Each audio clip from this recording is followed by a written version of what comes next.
If he doesn't have a chance to beat Trump, will Biden follow what is called the Nero decree, basically a tactic to destroy as much as possible before leaving office? It's been done before all throughout history. Think of Hitler and what happened there. It's a great question for presidential historian Craig Shirley, who is the author of many books, including that one. His latest, The Search for Reagan, the Appealing Intellectual Conservatism of Ronald Reagan. Craig, always good to see you. So the Nero decree in Biden, I mean, what could he do on the way out? I mean, what are we talking about here? Possibly destroy some stuff? And he's doing. Go ahead. I'm sorry, David. Good morning.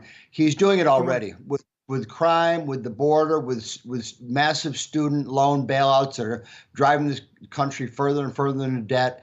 On issue after issue after issue, is that, it makes you wonder, is he deliberately, because nobody can be this incompetent, right? Nobody can be this incompetent unless he's deliberately trying to destroy things, knowing or believing he's going to lose. Look, Hitler did this.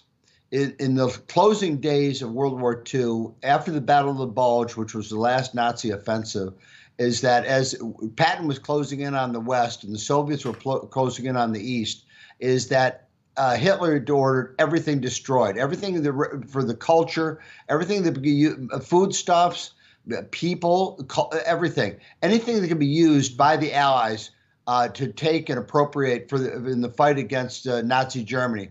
Hitler ordered them all destroyed. It was called the Nero decree.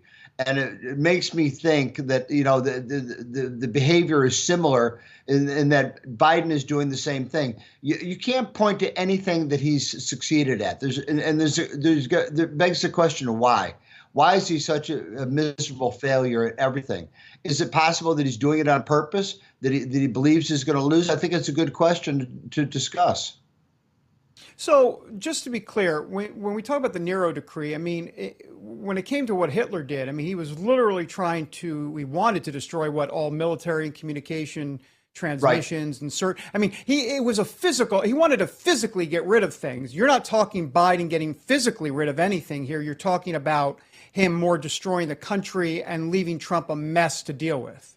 In my mind, destruction is destruction. If you're driving us deeper into debt, that's destruction. If the border is open and letting in a floodgate of rapists and thugs and murderers, that's destruction. If you're allowing crime to run rampant in the streets and not prosecute and not persecute, not doing anything about it, that's destruction. So the pattern plays itself out. When you believe you're losing, sometimes the reaction is to be childish and destroy everything.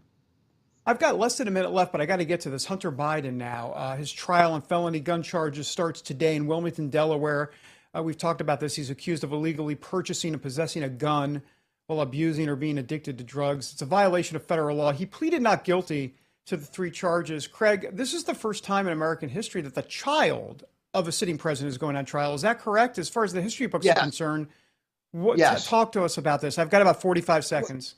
But, there have been ne'er-do-wells who have been, John Adams had a son who was a town drunk, and Dwight Eisenhower had a son who was a philanderer, and many presidents have. On the other hand, Franklin Roosevelt had 4 honorable sons who all served in World War II, all saw combat duties. So it really depends. Teddy Roosevelt had a son who was shot down as a pilot in World War I, Quentin. Mm-hmm. So it really depends. Is that, it's up to, I guess, it's up to how they're raised and how they're brought up and things like that. But no, we've never had a child of a president ever to go up on trial before.